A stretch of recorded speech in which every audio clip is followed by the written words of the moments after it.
In case you're wondering how cold the mornings are, there's the icicles on my tent.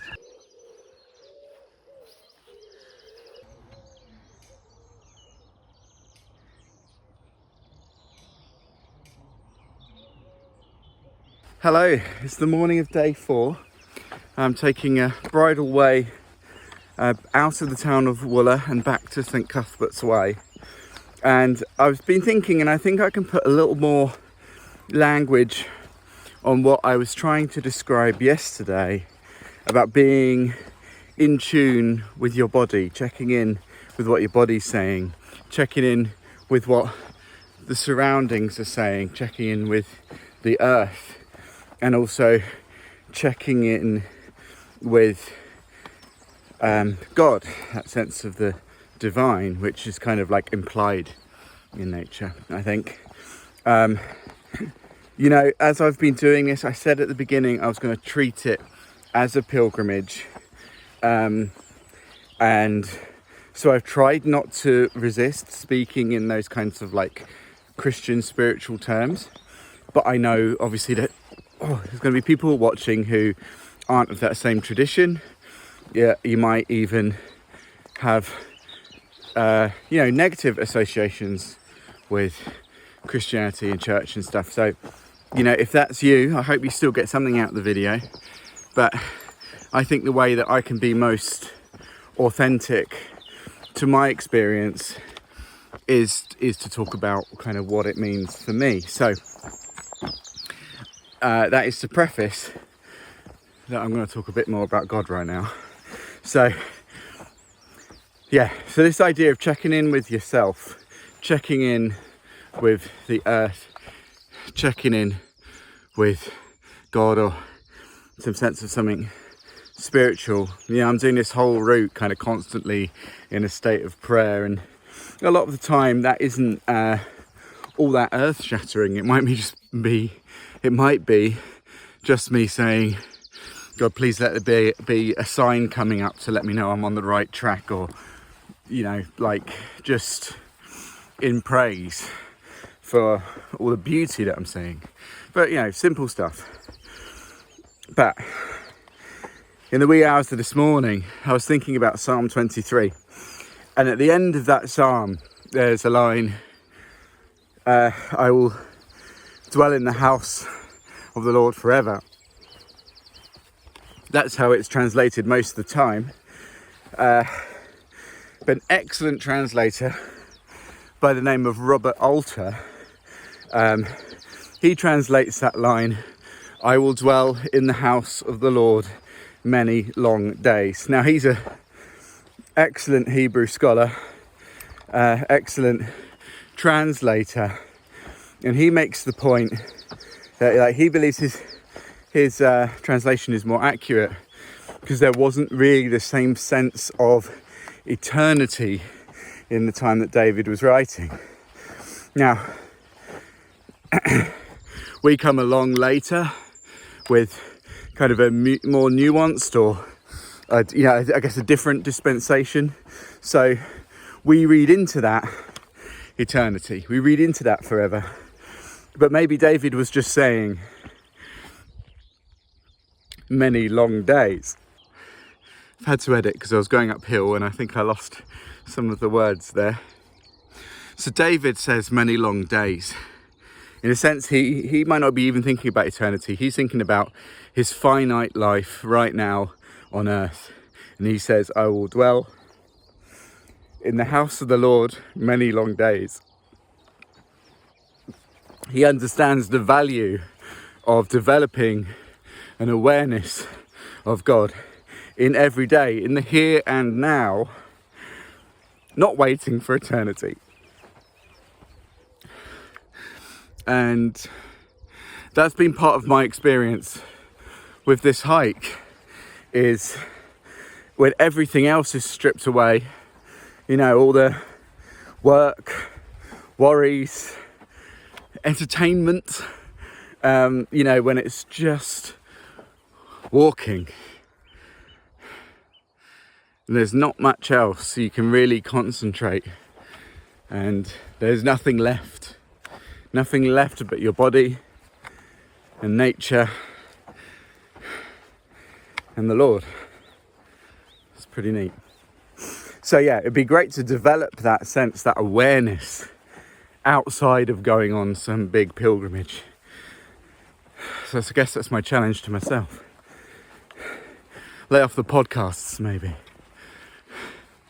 So this bit of route is like between Wooler and coming back onto St. Cuthbert's, but it's different than the way that I came in. I came in around the road and saw these signs to take a bridleway public footpath back, so I'm taking this route.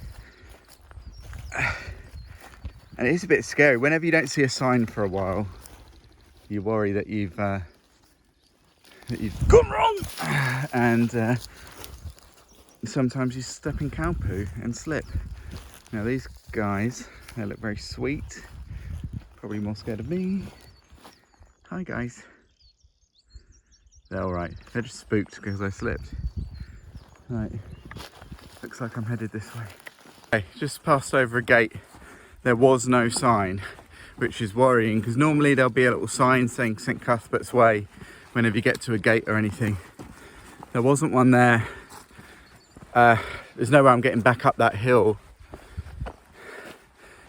So just looked, sort of navigating with the map. I am heading east, I'm heading the right direction, and it looks like on the map that there are some footpaths coming up, and so we are just praying that we join up with St. Cuthbert's Way, because it will take a lot to get back up that hill.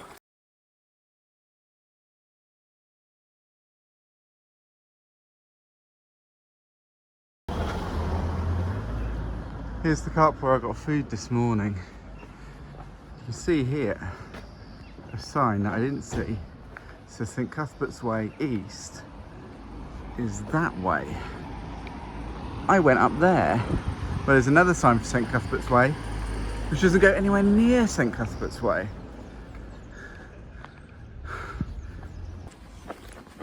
That was a joyous moment. Just as I was coming past the co-op, there's a guy coming out who we've passed each other a couple of times. He's doing St. Cuthbert's Way as well, on the same itinerary as me.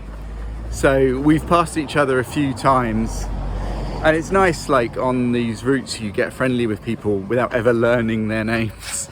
And I told him, you know, I've just spent an hour doing quite a tricky bit of walking to get nowhere, to get back to where I started. And he shared some stories with me of when he had exactly the same experience yesterday. So it's not just me, it's not just me.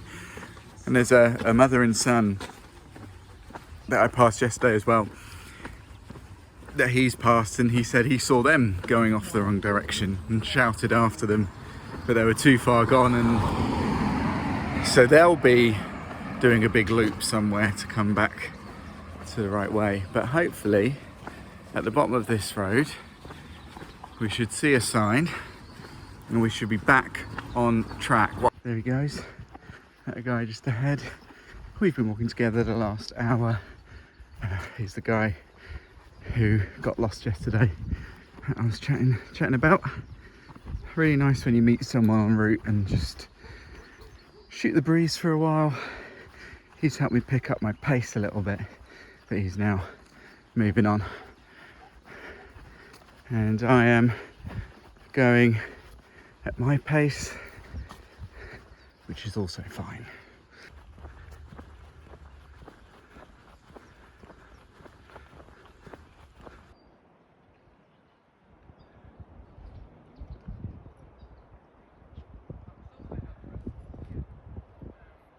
This is St. Cuthbert's Cave. According to legend, when the monks were fleeing Lindisfarne and a Viking attack, this is where they brought his remains. While they were on the run. After this, his body was kind of taken on a tour of Northumbria, kind of keep people's spirits up whilst Vikings were attacking, before eventually ending up in Durham Cathedral, where St. Cuthbert's body now is. Cool little cave, no idea if that's true or not. But if I was fleeing from Lindisfarne, you'd see why this might be a good spot, and here's the little crew I've been hiking with today.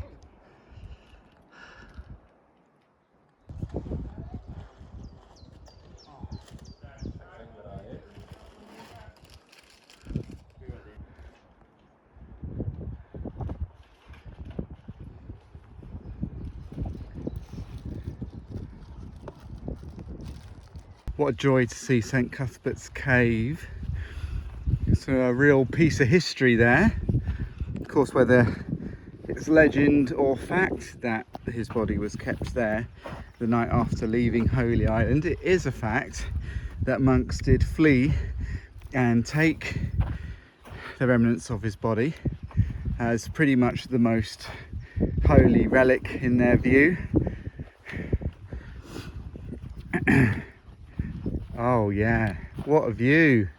And I can see my hiking friend way off ahead. He left a few minutes before me, and we took slightly different routes out, both of us trying to find a shortcut away from the cave back to St. Cuthbert's Way. We've both found it, probably took about the same amount of time, and gosh, that's beautiful. Oh, stop talking, get walking. Come on now. Oh. Okay. We haven't had many of these, but we got one now. It's a heart in the mouth moment. I can see a spit of land. I don't know if you can see it on the camera. It's got to be Holy Island. We are not far. We are not far. Amazing. Maybe another, I don't know, 7 odd miles to go, but it looks closer. Alright, shut up and get walking. If I've left the original audio in, you would have heard my laboured breathing on a lot of this. And that is because, as I'll remind you, pain in the old feet. This has not been a pain-free journey, but it has been an incredible journey. I'm just having the best time right now.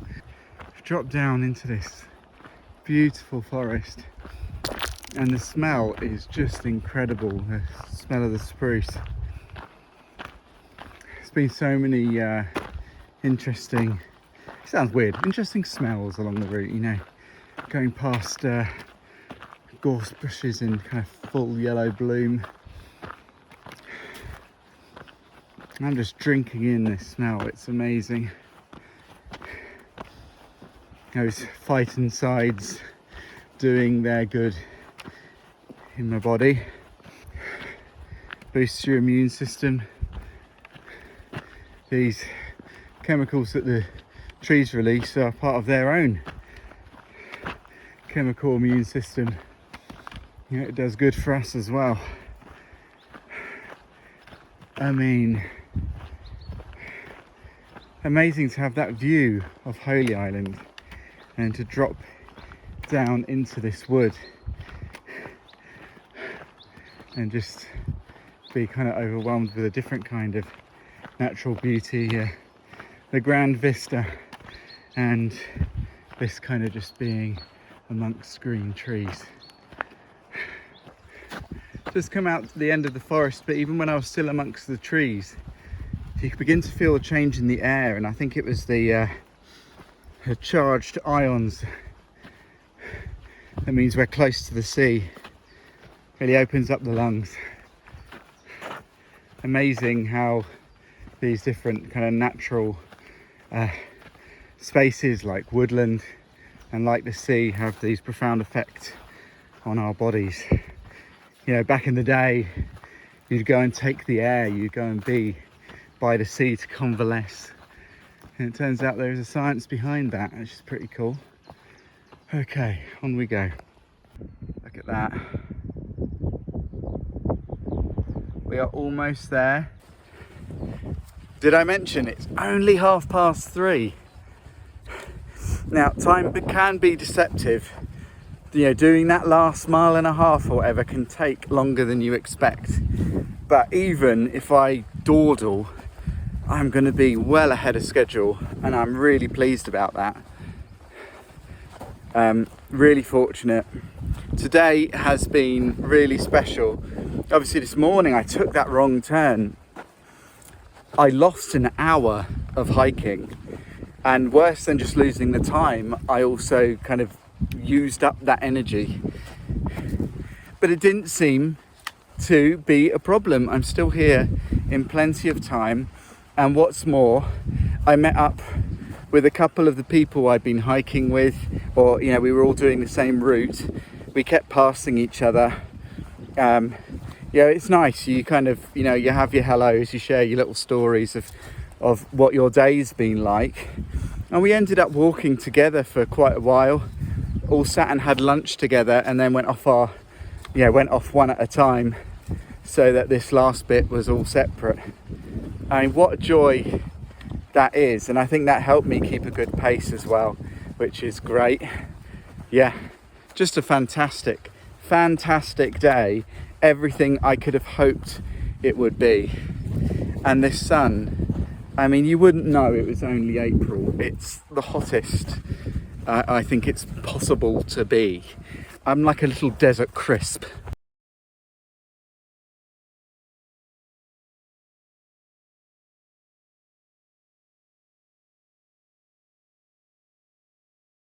There's Lindisfarne. Here is my tent that I'm about to pitch. So I went down to the bottom of the causeway and turned up here to come to my campsite. Plan is that I'm going to pitch the tent, be everything ready, and then potentially walk down without all my gear on. However, looking at how far it really is, again, the guide has come up short. The guide has constantly said things aren't as far as they are. Looked it up on the Google. We're looking at 6 miles to get there. So if I walk and I come back, that's 12 miles. That's more than half a day's walk, and it's already almost 5:30. If I go, it will be purely to prove a point. What I've managed to do is make a space to reflect, make a space to connect with nature, make a space to connect with history, make a space to connect with my spiritual life. And those are the things that are important to me. Those things aren't held in a place.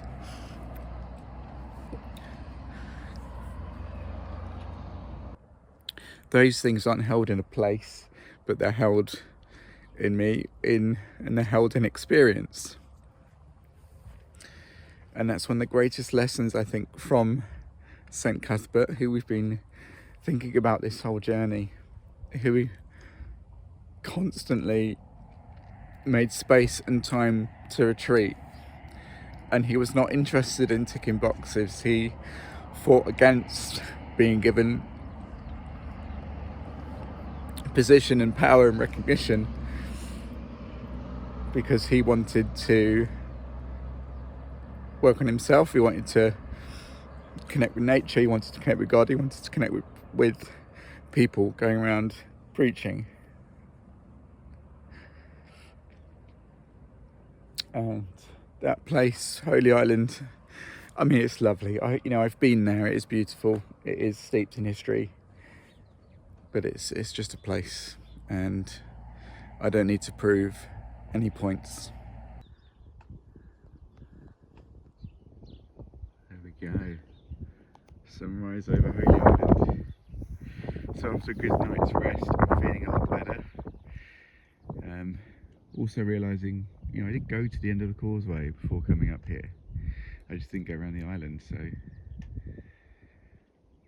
what nonsense is it saying I didn't completed it, just didn't have time to look around the island. But it wasn't about the destination.